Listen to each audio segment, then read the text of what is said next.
Kepala SMKS Katolik Kefa Manado, yang terhormat para Dewan Juri, yang saya hormati Ketua Pelaksana Kegiatan bersama anggota, yang saya hormati Bapak, Ibu Guru dan pegawai, yang saya banggakan anak-anak sekalian, singkatnya hadirin semua yang saya banggakan. Selamat siang, salam sehat, dan salam sejahtera untuk kita semua.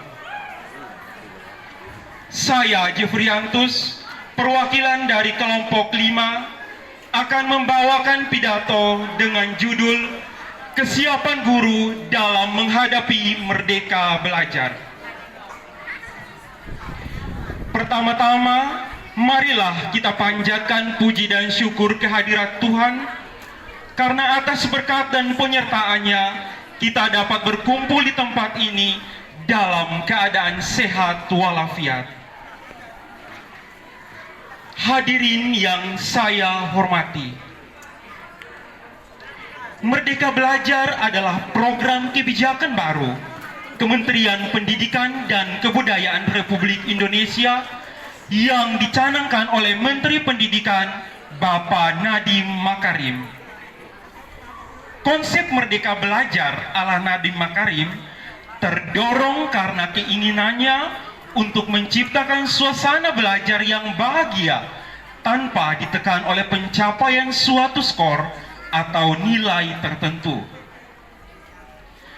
Pokok-pokok kebijakan Kemendikbud tertuang dalam paparan Mendikbud di hadapan para kepala dinas pendidikan provinsi, kabupaten, kota se-Indonesia di Jakarta pada tanggal 11 Desember 2019.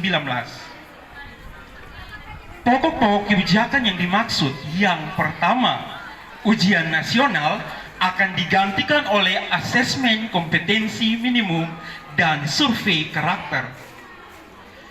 Asesmen ini menekankan pada kemampuan penalaran literasi dan numerik yang akan dilaksanakan di kelas 4, 8, dan 11.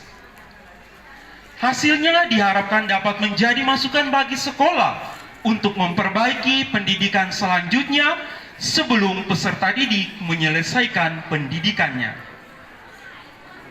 Yang kedua, USBN akan diserahkan ke sekolah. Yang ketiga, penyederhanaan RPP. Dan yang keempat, PPDB yang lebih akomodatif. Nadiem membuat kebijakan ini bukan tanpa alasan. Pasalnya, penelitian Program for International Student Assessment tahun 2019 menunjukkan hasil penilaian terhadap siswa di Indonesia hanya menduduki posisi ke-6 dari bawah. Untuk matematika dan literasi, Indonesia menduduki posisi ke-74 dari 79 negara. Dengan demikian, Nadiem membuat gebrakan penilaian kemampuan minimum yang meliputi literasi, numerik, dan survei karakter. Kemampuan literasi yang dinilai bukan sekedar kemampuan membaca, namun kemampuan menganalisis isi bacaan serta memahami konsep di baliknya. Sedangkan kemampuan numerik yang dinilai bukan pelajaran matematika, namun bagaimana siswa menerapkan konsep numerasi dalam kehidupan nyata. Satu aspek sisanya, survei karakter, bukanlah sebuah tes, melainkan untuk mengetahui sejauh mana penerapan asas-asas Pancasila siswa. Hadirin yang saya kasihi, lantas pertanyaannya, sudah siapkah guru menjadi penggerak dalam mewujudkan Merdeka Belajar?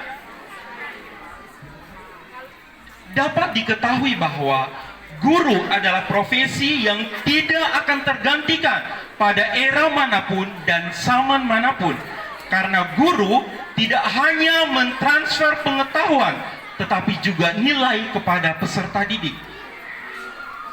Dalam mewujudkan Merdeka Belajar, Guru dituntut untuk sebisa mungkin menjadi profesional, mampu berinovasi dan juga kreatif.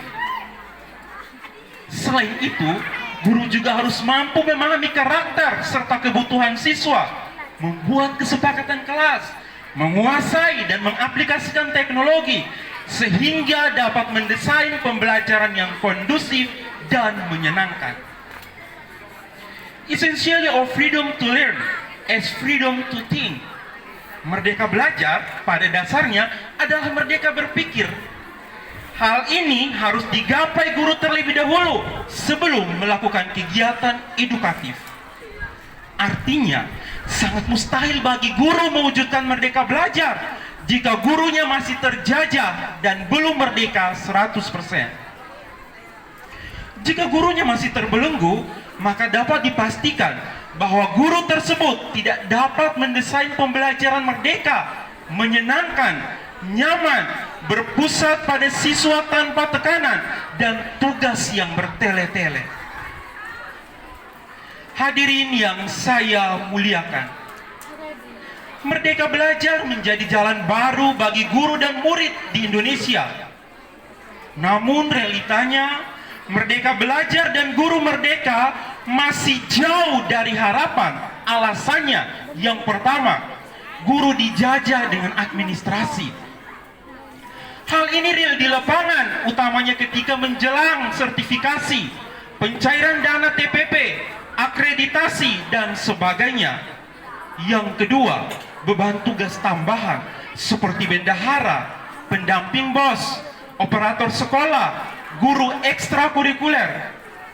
Apakah bisa menjadi penggerak dalam mewujudkan merdeka belajar jika gurunya masih dibebani dengan beban tugas tambahan yang memberatkan? Yang ketiga, guru dijajah dengan gaji dan status honorer dan guru kontrak. Realitanya adalah bahwa masih banyak guru dengan upah di bawah UMR. Dapat dibayangkan, untuk membeli pulsa saja tidak cukup, apalagi menghidupi keluarganya. Dan yang terakhir, guru terjajah dengan pola nyaman, aman, mapan, dan tidak mau berubah. A key of freedom haved by teacher. Guru adalah kunci merdeka belajar. Namun realitanya hal ini masih jauh dari harapan. Maka mewujudkan merdeka belajar harus dilakukan secara fundamental, bukan sekedar hal teknis atau mengganti kebijakan yang baru saja.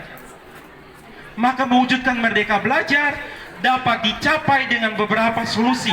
Yang pertama, memerdekakan guru dari beban administrasi, mengalihkan tugas tambahan kepada tenaga kependidikan, menaikkan gaji guru, dan memeratakan guru berstatus P3K hingga ke daerah, menyeleksi guru yang siap lahir dan batin, agar guru dapat menjadi guru yang benar, dapat digugu dan ditiru, bukan sekedar pemburu gaji.